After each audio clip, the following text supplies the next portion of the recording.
All right, so I want to go through a couple things today before in addition to a couple things I want to go through, I also want to talk about something to kind of frame this a little bit.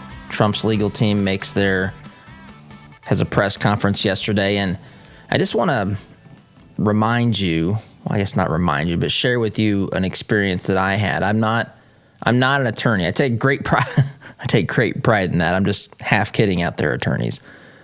But I'm not an attorney, but I did, I was planning at one point to go to law school.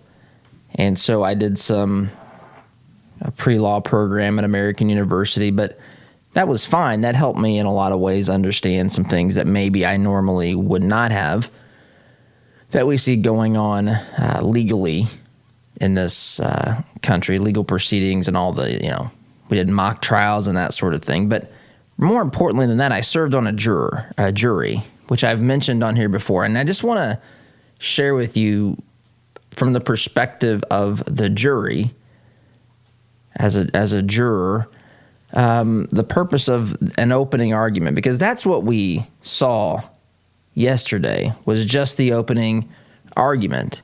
The opening argument is not the presentation of all of the evidence. The opening argument is just to kind of set the scene. So I want to talk about that, and then I want to share a conversation with you, that I had yesterday with Hans von Spakovsky. He is Senior Legal Fellow at the Heritage Foundation.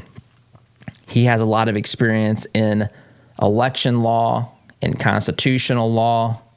He's a smart guy. He's studies these sorts of things. And so I just wanted to talk about the state of where things were with this election, regarding this election with Hans von Spakovsky. You've probably seen him. He's, I think, been on Fox, if you're still watching Fox. I think I saw him on Levin's program recently. So anyway, I spoke with him yesterday after the program, and I want to share that conversation with you. But before we do that, by the way, welcome to the program. I'm your host, Todd Huff. You can email me your thoughts, your questions, comments, and of course, your adoration and praise will also be accepted gleefully. Kidding, not kidding. Again, that email, todd@toddhuffshow.com.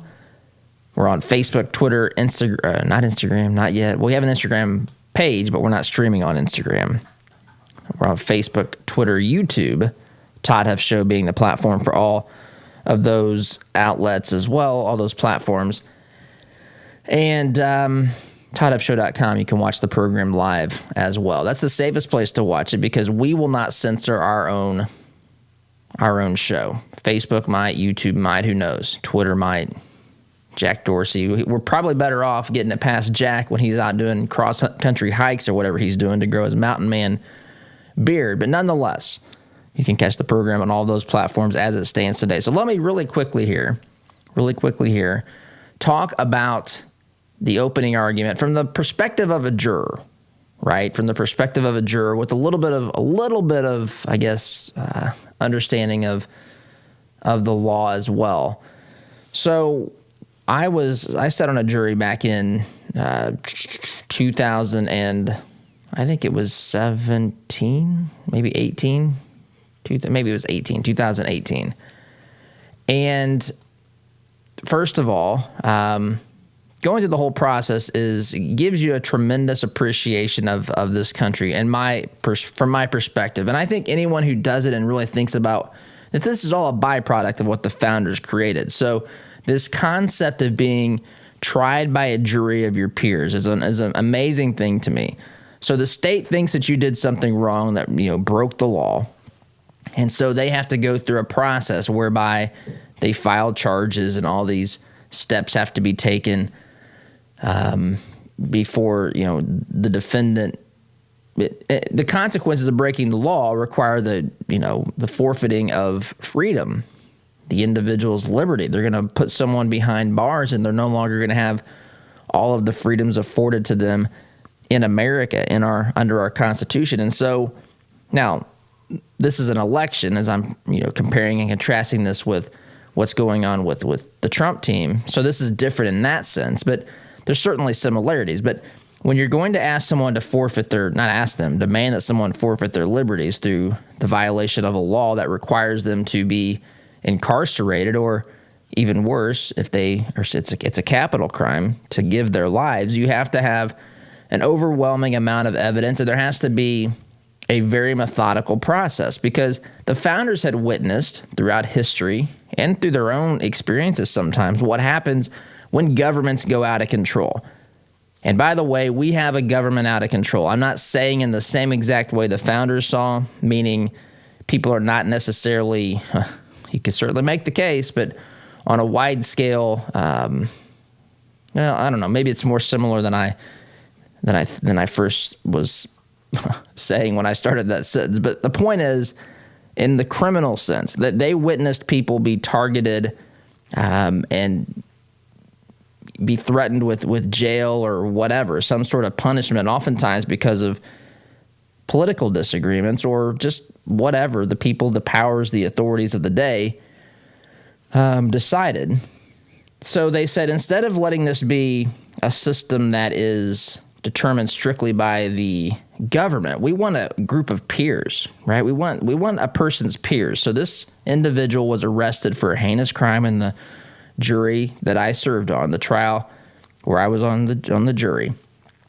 He was charged ultimately with acts that led to the death of a 5-year-old little boy. Terrible, terrible stuff. It wasn't a murder trial, but it was a conspiracy to commit murder were the charges. There were other charges as well. And so it was tough to watch, but to think about it in hindsight, so that the state had the evidence, the state presented the evidence in a very methodical way, and the jury, we sat there as a peer of someone that was on, we lived in the same general community. No one knew him, but we lived in the same general community, and it was our job to say, basically, before you take someone that's a free citizen like the rest of us, you got to prove that you should be putting this person away. The trial was just awful, but the system in action is beautiful. And so to watch that unfold and to be a part of that and to see it from the inside is, I think, illuminating. For those of you that have served on a jury, I think you would maybe feel the same way as I do about this. I didn't want to do it in one sense, but I'm absolutely, I wouldn't have it any other way. And looking back through the lens of time, the 2020 perspective here that we have looking back over things in our past, I would not change that. But anyway, the opening argument, which is what I want to get to, and then I want to take a break and share my conversation with Hans von Spakovsky. The opening argument in the trial, they didn't present any, I guess you could say they presented, but I would say they referenced evidence. Like they would make, the attorneys, the prosecution would say, we believe the evidence will show that Mr. So-and-so did this, committed this crime, the evidence, the autopsy, the circumstantial evidence, the physical evidence, his testimony, his interview with law enforcement, whatever the evidence was, these things are going to show X, Y, and Z. And as you're sitting there in the jury, as a juror, you're really just trying to take it in, right? You're just trying to wrap your head around what you're about ready to be told, what you're about ready to see and to hear, and all this sort of stuff. And so it's a little bit, I don't want to say, well, I guess a little bit shocking to hear some of the things, but it doesn't mean you don't leave that opening argument and think suddenly now I have all the evidence to make a decision. See, ironically, the day before we had jury selection, and that was the point in time when the attorneys were asking questions as they were selecting who would actually be on that jury.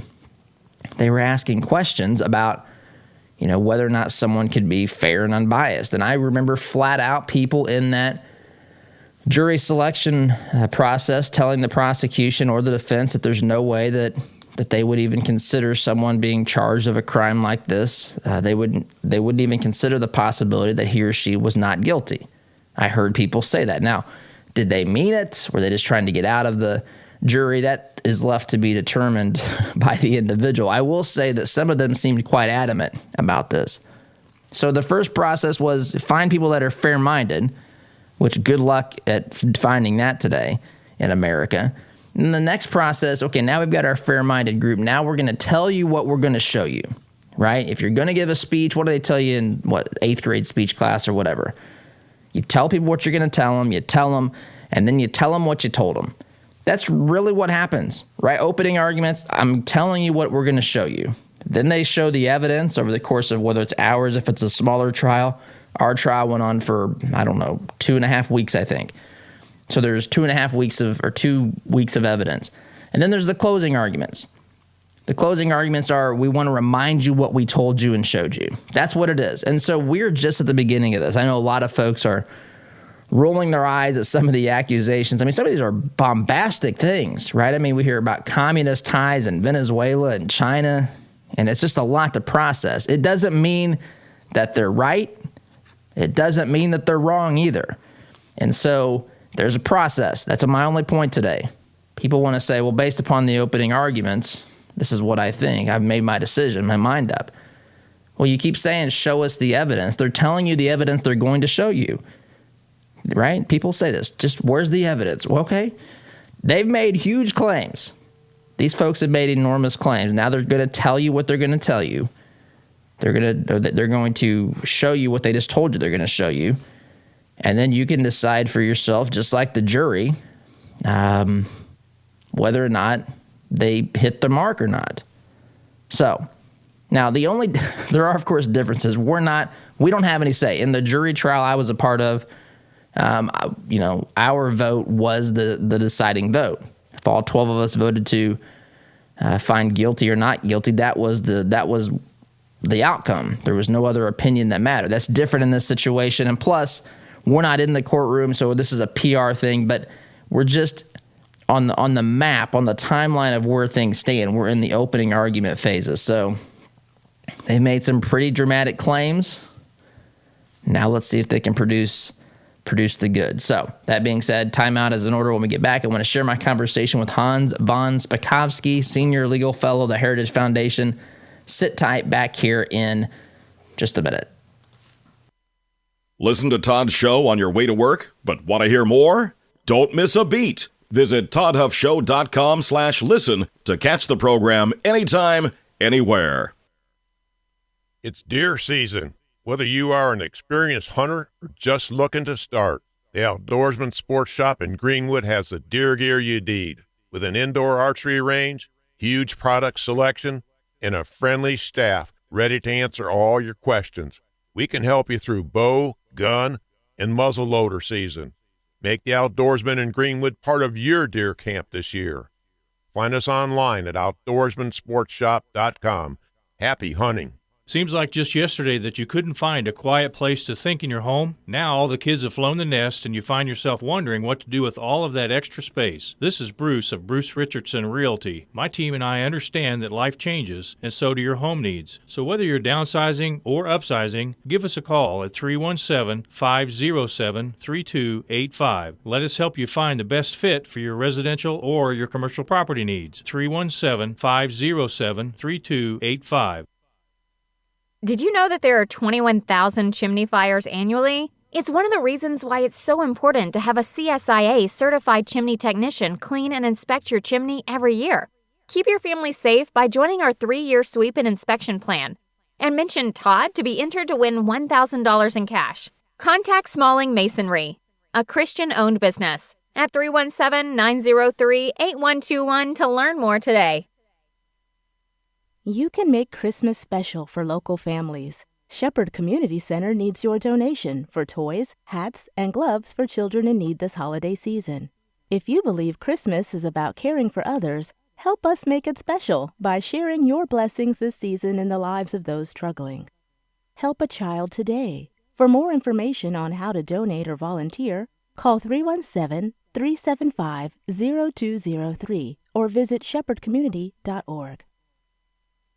Wallace Construction is a family-owned business with 45 years' experience in asphalt, concrete, and seal coating. At Wallace Construction, our wide variety of experience and top-notch customer service have helped us build a strong reputation in Central Indiana. But we don't rest on that reputation. We build it, one job at a time. If you have an upcoming project, call us at 317-422-5356. That's Wallace Construction, 317-422-5356. And ask for Richard or Roger. Hi, this is Kenton with Christian Community Connect. We're a network of business professionals that are committed to living out our faith in the marketplace by preferring one another in love while serving everyone. With online listings at $27 per month, if you're a Christian in business, committed to treating others as you would want to be treated, we would love to include you. Check our reviews and sign up at ChristianCommunityConnect.com. Hey Indy, Sid here with Kill a Dent Removal. We specialize in a paint-free repair process known as PDR. Our certified master technicians remove dents and dings of all shapes and sizes, including hail damage, with zero body fillers, zero painting, and zero diminished value. Most repairs are completed the same day, many even while you wait. Check us out at killadentremoval.com. And remember, folks, don't paint your car, go PDR. Do you have 10 years of construction experience? Reformation LLC specializes in residential construction and is looking for a mentor and team leader to fill a general superintendent position. Our company was founded to provide training and mentoring to individuals coming out of substance abuse addiction. We believe your past doesn't dictate your future. If you have experience, we have a place for you at Reformation. We have a passion for seeing lives and homes transformed. Contact us today at reformationllc.com or 317-643-1952.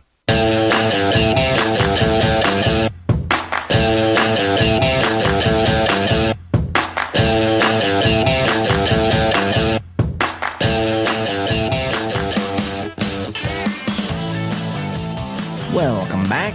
So, want to get right to this. This is my conversation with Hans von Spakovsky. He is the Manager, Election Law Reform Initiative, and Senior Legal Fellow at the Meese Center for Legal and Judicial Studies, Heritage Foundation. Got a lot of experience. He'll tell you a little bit about that, but I want to share this interview. It'll be a couple of segments here, but I think you'll find this both informative and insightful here as we navigate what exactly is happening regarding the 2020 election. So here's my conversation with Hans. Well, with everything going on with this election and all the there's all sorts of questions, uncertainties, irregularities, just different things about the process. I thought it would be a good idea to bring in someone that knows just a thing or two about election, the Constitution, and election law. I've got Hans von Spakovsky. He's a senior legal fellow at the Heritage Foundation. Hans, how are you, sir? Welcome to the program. I'm doing just great. Thanks for having me on. Well, it's our pleasure to have you. You do know a thing or two, I'd say, about the Constitution, election law, and so forth. Maybe for our listeners who are not familiar with you, maybe give them a little bit of the background that you have, experiences you have, and just why you can speak to this and shed some light on this issue for us. Sure. Well, I do work at the Heritage Foundation, which is, the biggest conservative think tank in the world, and I run their election law reform initiative. But I got into that job because I actually spent 2 years as a commissioner on the Federal Election Commission. Before that, I spent 4 years actually enforcing our federal voting rights laws at the U.S. Department of Justice. And I've also served on 2 different county election boards, one in Virginia, one in Georgia. So, besides legal experience in this area, I got something else, which you don't often find with the lawyers who do this kind of work, which is practical experience as a county election official, running voter registration and running polling places and elections in the 2 largest counties in 2 different states. So you're on the front lines, or you have been on the front lines. You've got experience with this hands-on sort of stuff. So I want to pause. Of course, our listeners know I'm a conservative, but I want to approach this as apolitically as we can to try to parse through. There's so many things. For a lot of folks don't understand how elections really work. For a lot of folks, there's confusion. There's the lawsuits, and there's recounts, and there's audits, and all this sort of stuff going on. So I want to be as apolitical as we can through this. So If you could give us maybe a quick summary of what's going on regarding the 2020 election in the few key states that we have, recounts, lawsuits. I don't want to go in depth, but just maybe a snapshot if we can. Let's start with Georgia. Maybe give us an idea of where things stand and what's going on in the state of Georgia. Well, they've been doing a recount in Georgia. They're supposed to have it finished very shortly, and then they will announce the results. During the recount, they actually found over 5,000 votes that had not been counted during the election, which shows how having a recount was actually necessary. Hopefully, they'll be doing audits to figure out how that happened in the first place. But what people need to understand is a recount simply recounts the ballots that have been cast. It's not able to turn up, for example, election fraud. And what I mean by that is, look, if somebody, let's assume, for example, if somebody's not a U.S. citizen, but they registered in Georgia, they weren't caught, and they voted in the election. A recount isn't going to figure out, because they're not checking the voter registration list and verifying the information, it's not going to figure out that an alien who's not supposed to be voting voted in the election. It's simply going to recount his ballot. And that's the situation in Georgia. They're having a recount. Will it change the results? Probably not. The difference between the two candidates is about 14,000 votes. And recounts don't tend to change a lot of votes. I was actually surprised that they found 5,000 votes had not been counted in this particular recount so far. So, and that's a great point. This issue of auditing, you differentiated there between just recounting what's already there and then actually figuring out, are there ballots being cast that either shouldn't be cast, or they may be illegal ballots, who knows. In a lot of these instances, there's been a whole lot of problems come up in the state of Georgia. What about Pennsylvania? Where do things stand in Pennsylvania? Well, Pennsylvania, the margin of victory there was about 63,000. There have been lawsuits filed contesting a lot of things. The biggest thing that happened this year was folks on the left side of the political aisle going to court to try to change the rules governing the election. And Pennsylvania is a good example of that. There, the deadline for the receipt of absentee ballots is the end of Election Day. Your absentee ballot has to be in the hands of election officials by the end of Election Day. State officials there basically said, well, despite the statute, we're going to extend the deadline for the receipt of absentee ballots to 3 days after Election Day. And the state Supreme Court upheld that. Not only that, but they said election officials couldn't reject a ballot if the signature didn't match, which is required by state law. Supposed to compare the signature on the absentee ballot with the signature on file for the voter when they registered. And also that with the 3-day extension, it was supposed to have been mailed by the end of Election Day. But even if there wasn't a postmark on the envelope of the absentee ballot showing that, they still had to be counted. All of those are changes that if the state legislature had wanted to make them, they could. State legislatures constitutionally are given the authority to set the rules for federal elections in their states. But here it was state officials and the state Supreme Court. And so the Trump campaign has gone to court along with members of the state legislature, and are suing, saying, for example, any absentee ballots received after Election Day shouldn't be counted because that violated state law. And we don't have yet results in those lawsuits. That is the one case that might end up before the U.S. Supreme Court if the Trump campaign continues to pursue it.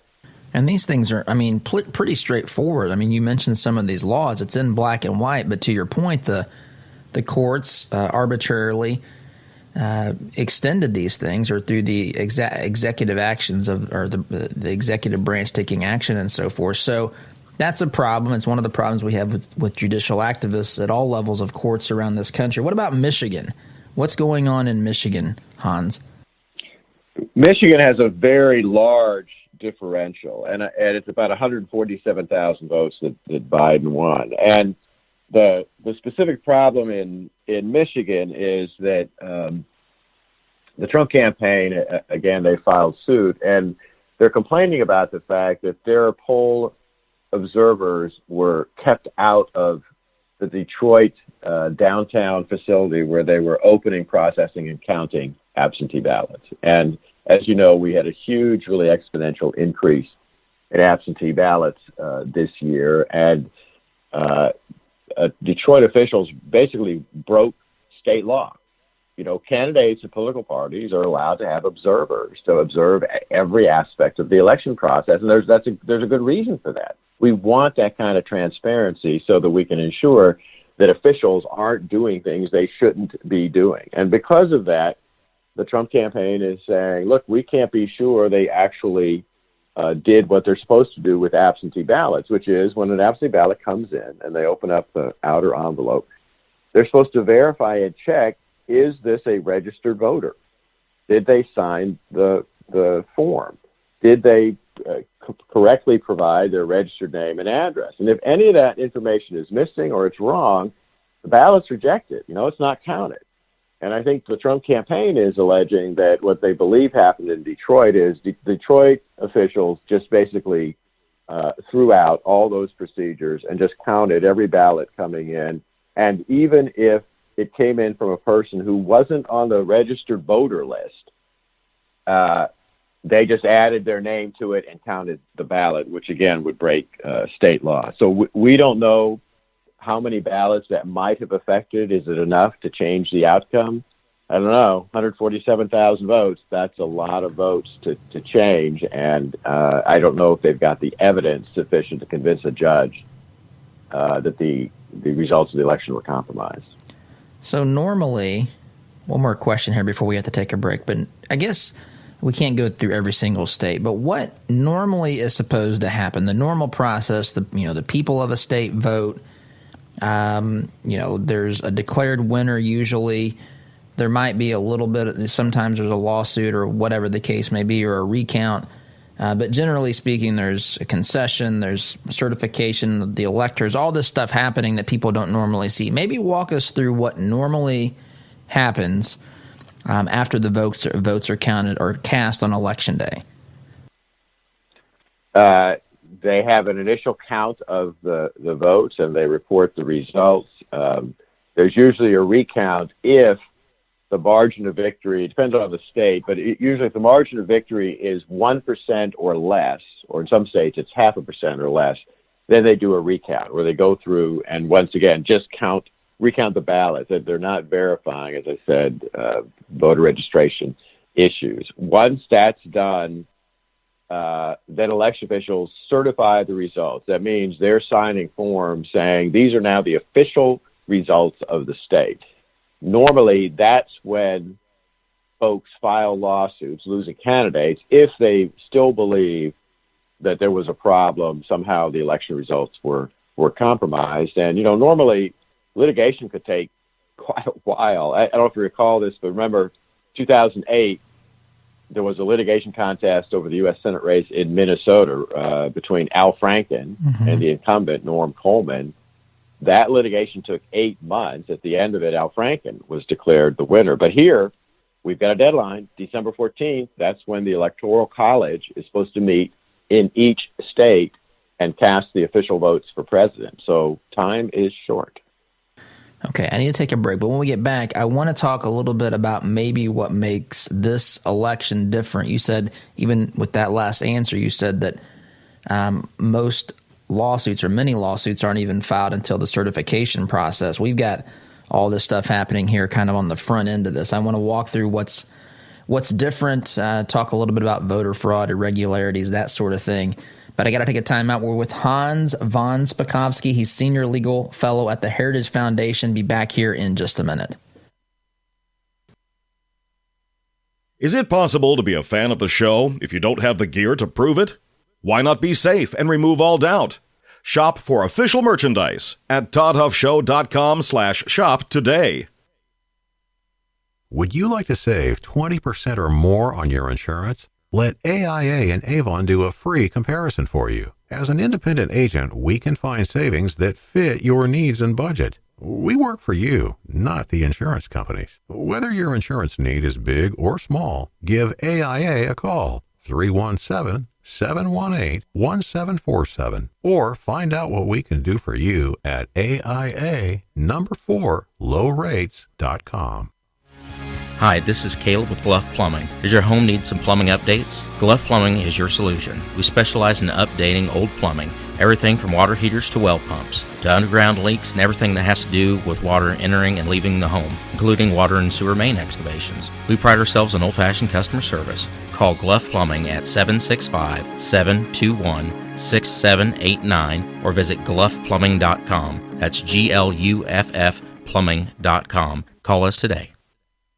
Healthcare is expensive and complicated. Did you know that as a Christian business owner, it is possible to provide access to affordable health benefits for your employees? Remodel Health has helped employers across the United States save over $22 million in the past 3 years. Our innovative approach allows your employees to have the health benefits they need at a cost you can afford. Go to remodelhealth.com/Todd to help your employees find the healthcare they deserve. Remodel Health. Rethink employee health benefits. Our word can't be diluted because we are taught that a promise is a commitment in which you always follow through. No ifs, ands, or buts. So every time you walk through Greg Hubler Chevrolet doors, you can count on the advice and expertise we provide you. Because when we make a promise, we keep it. Greg Hubler Chevrolet. Promise kept. Visit GregHublerChevy.com. Find new roads. What if your bank treated you like a person instead of an account number? What if you could sit across from the person you are opening an account with or requesting a loan from and have an actual conversation? You may be thinking, Todd, that's crazy talk. Well, not at Citizens Bank. Come visit them in Monrovia and meet Nick Gibson, their new branch manager, and the rest of their staff. Or give them a call at 317-831-0110. Citizens Bank is an equal housing lender and member FDIC. Hey Indianapolis, by now you've probably heard about Jody Dowdle with Midwest Tax Group. Jody and his team are experts at helping you prepare your personal or small business tax returns. You can count on Midwest Tax Group to get every deduction possible and work for your higher refund. And not just on this year's taxes, they'll check your prior returns for any tax savings you may have missed for free. Are you behind on filing your returns? They can file past due returns and help negotiate with the IRS too. They complete most tax returns within a week and charge an affordable, flat fee, no hourly billing. And as their client, you can consult with the team at Midwest Tax Group year-round at no charge. Midwest Tax Group has 4 office locations in Castleton, Greenwood, Plainfield, and Greenfield, with evening and weekend appointments available. Schedule your appointment today at 317-288-5260. That's 317-288-5260. Or visit their website at mwtaxgroup.com. Midwest Tax Group can help you more than any piece of software ever could.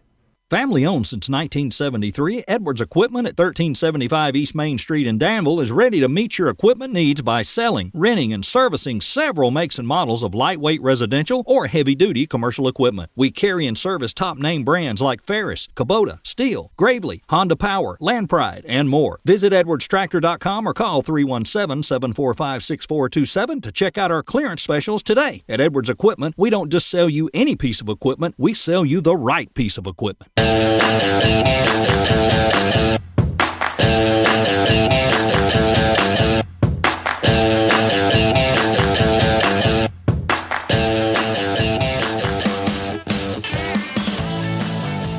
Welcome back. So, talking with Hans von Spakovsky, it's a 2-part interview, but because of the programming format, I need to do a short segment here and then play the second half of our interview here in the next segment. So, but look, whatever the circumstances, however people are viewing this, you can look at this. Some people want to know the odds of, Trump somehow getting elected still. This is not over. It is a difficult path. But again, if there are levels of corruption and fraud and deceit that have been suggested by these attorneys, just take away all the names, all the outcomes, and just ask yourself, what are we supposed to do? What are you supposed to do if you're a state legislature and it's ultimately your job to make sure that the electors that you send to the Electoral College reflect the will of the voters in your state? I mean, that's the statute in most, I would say all, I just don't know for certain, but in most states, that's the way that this, presumably all the way that it works. The problem is, if you can have no confidence in the outcome of these elections, what are you supposed to do? It's a very reasonable question. What are you supposed to do? There's so much fraud, corruption. Again, you look at these signed affidavits, pristine ballots coming in the state of Georgia. People that have counted ballots for 20 years said that that's obviously not what a ballot looks like. What are you supposed to do? The Democrats just want you to, hey, certify this thing, get on with life. We've got this mythical office of the president-elect. Joe Biden's out there mumbling and bumbling about whatever else he's talking about. Kamala Harris is out there talking about whatever she's talking about. You've got talk of his cabinet. Bernie Sanders, the Department of Labor, that's possible, I guess. Elizabeth Warren running the Treasury. That sounds fantastic. This is all speculative, of course, but these are the sorts of things that you hear whispers about. Anyway, but the question remains, what happens next? Is there really a viable path? Some think Trump's just out there trying to, hunker down in the White House. Hunker down. We know all about hunkering down here. But hunkering down in the White House and refusing to leave. But there's a much more fundamental problem here. What are you supposed to do? We don't have any confidence in these elections. I saw, 38%, 40%, some number that's approaching half the country that don't believe this. It's remarkable times that we live in. So now what? Again, take away names, outcomes, who gets what. Just what are you supposed to do? You don't know what the results are. The cheating and the quote-unquote errors, miscalculating, goes in one direction. What are you supposed to think of all this? I know what I think about this, but I've got to take a break. Come back and share the rest of my interview with Hans von Spakovsky back here in just a minute. Looking to make a conservative, not bitter fashion statement? Check out our apparel online, including brand new items, at toddhuffshow.com/shop today. This is the sound of your typical do-it-yourselfer in completely over his head. For heating, plumbing, and electrical done right. Call Mr. Quick. Call Mr. Quick. Dial the number, spell the words. For on time. Ever wondered what shooting a real machine gun feels like? At Indie Trading Post, you can have an awesome and safe shooting experience in our family-friendly environment. Firing a weapon on full auto is something you will always remember. Schedule some range time today and let Indie Trading Post give you the real machine gun shooting experience. We guarantee you'll have a blast. Give us a call at 317-782-4867 or schedule your range time at fullautoindy.com. Are you tired of manually opening the gate every time you pull in the drive, especially during the freezing cold, pouring rain, or hot, humid weather? Then Gatekeeper Services has your solution. They offer affordable residential and commercial motorized units for your gated properties. Veteran-owned with over 50 years' experience in motorized gate sales and repairs on any make or model, and with numerous entry control options, Gatekeeper Services takes pride being certified in both automated gate system design and operator installation. Simplify your life today by calling 317-714-4061. We all know having health insurance doesn't always equal health care. That's why at Freedom HealthWorks, we believe the key to maintaining good health is based on a straightforward, personal relationship with your physician. With our direct doctor-patient relationship model, we remove your healthcare middleman and replace him with transparent pricing and incentive to call your doctor at the first sign of illness. So if you're ready to experience real care from a doctor that really cares about you, go to freedomhealthworks.com and learn more about the benefits of our direct primary care model. Freedom HealthWorks. Be treated better. Our sense of smell stimulates memory and emotion. A scent can seemingly transport us to another place in time. Homemade, hand-poured candles and melts from spur-of-the-moment creations will give your nose the experience the rest of your body is missing during any season of the year. Crackling firewood, fresh cut grass, Macintosh apple, and even racing fuel are some of their over 200 engaging fragrances. Visit spurofthemomentcreations.com and enter coupon code TODD at checkout to receive 15% off your order today. If you own a rental property, you know the hassles of marketing, renting, collecting, and the handling of maintenance and repairs. One call to Zuluscape can put an end to your property management headaches. Zuluscape has over 20 years of experience helping landlords throughout Central Indiana and taking the stress out of owning a rental. From A to Z, let Zuluscape handle it all so you can enjoy owning a rental instead of hating being a landlord. Give us a call at 317-663-8485 or visit our website at Zuluscape.com. Are you concerned about your investments? Intrepid Financial has been educating, customizing, and servicing Hoosier investment portfolios since 1998. Our family-owned and operated business builds strong bonds with our clients. When you call, we answer the phone, always ready to walk you through your investment strategy. Intrepid means without fear. We want our clients to be fearless, to feel secure with their investments. Give us a call at 317-818-1776 or visit us online at intrepidfinancial.com.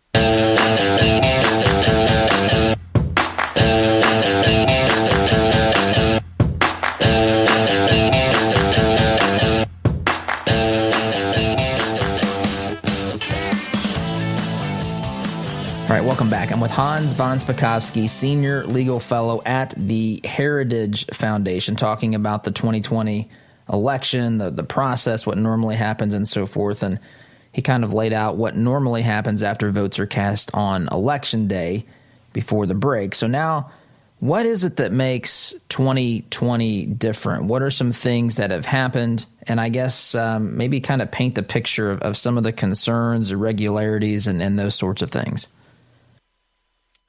Well, I think the biggest problem has been the huge exponential increase in voting by mail. And the problem with that is that, look, if you look at election fraud cases, proven cases, absentee ballots are often the target because they're the easiest ballots, frankly, to steal, to forge, to change, and to pressure voters in their homes to vote a particular way. And so, you know, you have to be worried about that, particularly also because there have been these big pushes through litigation to change the rules governing the absentee ballots. I mean, we talked about earlier about the extension of the deadlines for the receipt of those ballots. But lawsuits have also tried to get rid of the security protocols in place for absentee ballots. I mean, for example, lawsuits were filed trying to say, states should not do signature comparisons, which is one of the only ways to figure out whether somebody else filled out your ballot and forged your signature. We had lawsuits saying states should not be able to enforce their witness signature requirement on absentee ballots. And we also had lawsuits saying that states that ban vote harvesting should have those laws overridden. And for folks who don't know what vote harvesting means, look, when you vote by absentee ballot, you can mail it back. You can deliver it yourself. Usually a member of your family can deliver it, but strangers, other folks are not allowed to deliver your ballots for you.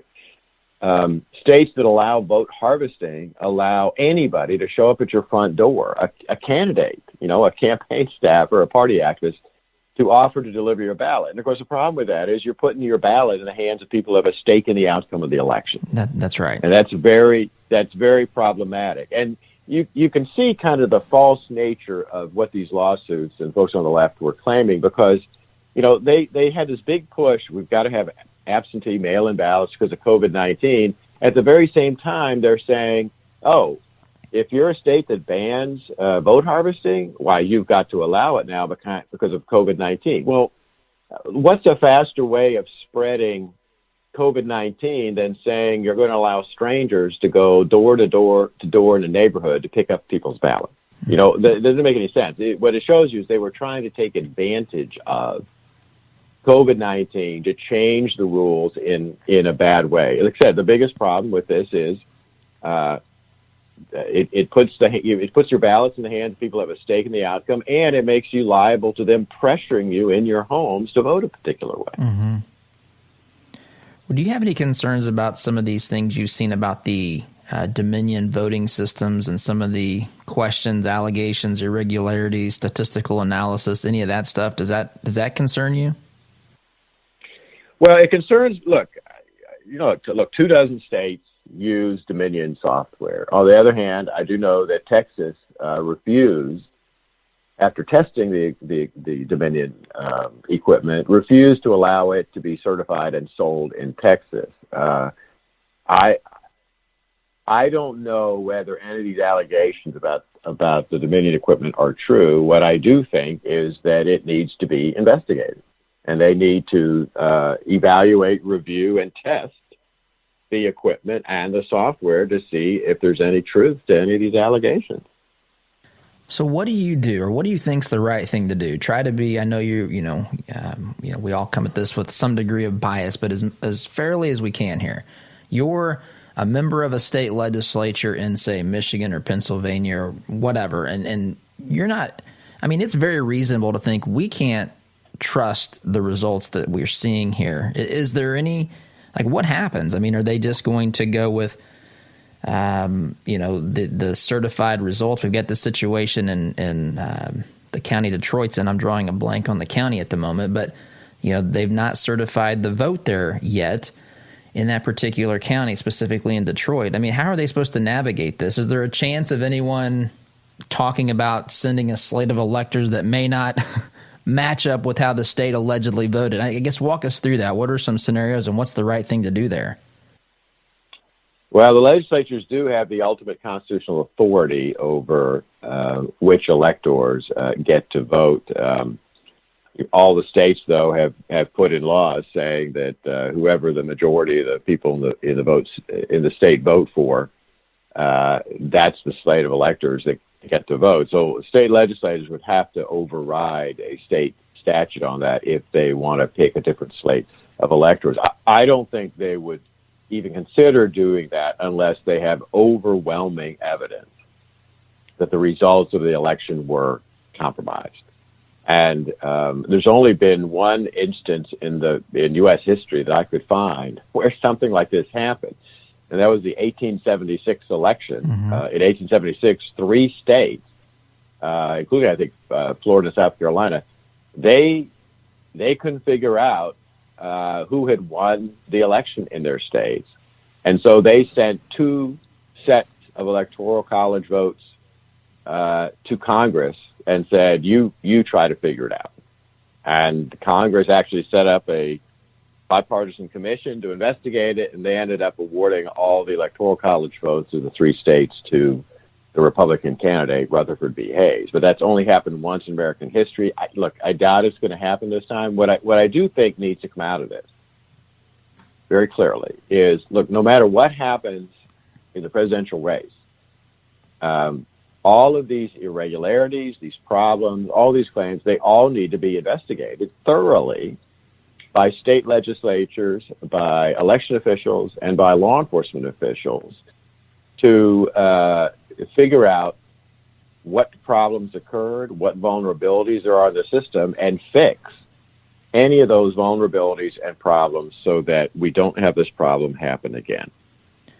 If you had to I know you got to wrap up here, and we want to be respectful with your time. What are the things that you think? And I know we've got a wide variety of the way that states approach elections. What are some common sense solutions to some of these problems, these loopholes, or fraudulent opportunities that folks have to do nefarious things? What are some common sense solutions that states should implement in their elections moving forward to prevent some of this stuff from going chaotic? Well, every state needs a voter ID law, but they need a voter ID law that applies not just to in-person voting, but also to absentee balloting. Second, every state ought to require proof of citizenship when people register to vote. Furthermore, they need to do a better job with their state voter registration lists in finding people who are registered more than once, and people who are also registered in other states to, for example, prevent people from being able to vote more than once in the same state, or vote more than once because they're registered in 2 different states. And there's a whole, actually relatively easy series of steps people could take to do that election officials just aren't doing. And that includes, by the way, states should be running their data lists and comparing them with their voter registration lists with the records held by the U.S. Department of Homeland Security to find people who are not U.S. citizens who've registered and voted. I mean, there's a lot of very simple steps I think states could take that they're just not doing. What do you think about mass vote by mail sort of approach? What do you think about that? I don't like voting by mail for many reasons. Like I said, they're the easiest ballots to steal, alter, forge, coerce voters with, and I think it spreads voting out over too long of a period of time. It's particularly a problem for people who, look, if you vote 2 months before Election Day and information comes out that is important to the choice you made as a candidate, guess what? It's too late. Too late to change your vote. You can't do anything about it. Well, that's right. There's a lot of problems, a lot of common sense solution. Hans, I appreciate you shedding some light on some of these things. Thank you so much. I respect you. I respect Heritage and the good work that you do over there. Hans von Spakovsky, Senior Legal Fellow at the Heritage Foundation. Hans, thank you so much for joining us today, sir. Sure. I appreciate you having me. Not a problem. Thanks a lot. Like what you hear on Todd's show? Why not get more by signing up for Todd's free Semi-Sweet Morsels of Truth newsletter? To subscribe, visit toddhuffshow.com/subscribe or text HUFF to 31996. Does your business have a plan for social media marketing? Are you reaching the right audiences through Facebook, Instagram, Twitter, LinkedIn, and the list goes on? Are you learning from the data? Jarbo can help. Our team doesn't just come in and tell you how to be successful. We help you execute and measure your sales and marketing efforts. Give us a call at 317-834-6560 or visit us online at jarbomarketing.com. That's jarbomarketing.com. Make social media work for you. All right, here we go. $100 down, $200 I went to my first firearms auction a few years ago. It was hosted by TJ Freege, one of my good friends from high school, who is a champion auctioneer and one of the best in the business. In spite of objections from liberal legislators, I walked away with a .22 rifle and a few boxes of ammunition. And I had a great afternoon with my grandpa that I won't soon forget. If you've ever wondered what treasure you could find in an auction, visit FreegeAuctioneers.com and take a look at their upcoming Central Indiana auction schedule. That's Freege, F-R-E-I-J-E, auctioneers.com. Visit FreegeAuctioneers.com. Hi, I'm TJ Freege, owner and lead auctioneer at Freege & Freege Auctions and Marketing. I invite you to come see the power of live auctions. It's fast, it's fun, it's transparent, and it's the absolute best way to ensure you get fair market value for your asset today. Get results, go auction. Have you seen the price of custom cabinetry and countertops lately? If you're looking for quality, affordable remodels, call Carriage House Woodworking. Our helpful professionals will walk you through every step of the process. We're offering a free sink base with qualifying purchases. Just enter CHWEINC.com/Todd or call 317-406-3042. Call Carriage House Woodworking. You won't have to spend your kids' inheritance just to upgrade your kitchen. Why would you call a company called Commercial Service for your home heating, cooling, and plumbing? Same question I had, because they have provided over 70 years of quality service and trained products for both homes and businesses in Central Indiana. It's hard to stop Commercial Service, and it's hard to stop a train. Give them a call. I'm glad I did. Call Commercial Service at 812-339-9114 or online at commercialservice.com. Commercial Service, commercial-grade service for your home.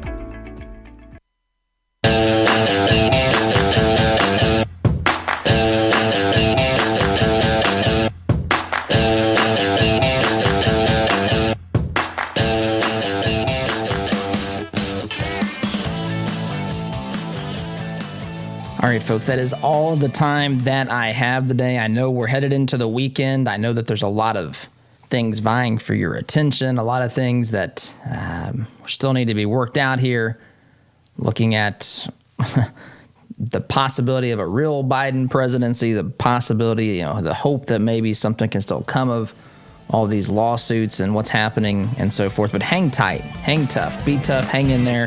and know that, folks, this battle is just beginning in a lot of ways. So have a great weekend. SDG. See you Monday. Take care. You rely on your vehicle every day. It's not a member of the family, but you spend as much time with it as most family members. You wouldn't take your family to just any doctor, so don't trust your vehicle to just any repair service. At Raymond's Auto and Truck Repair in Plainfield, we have well-trained, caring technicians that have the expertise to get you back on the road. For 25 years, we've been servicing personal, commercial, and fleet vehicles.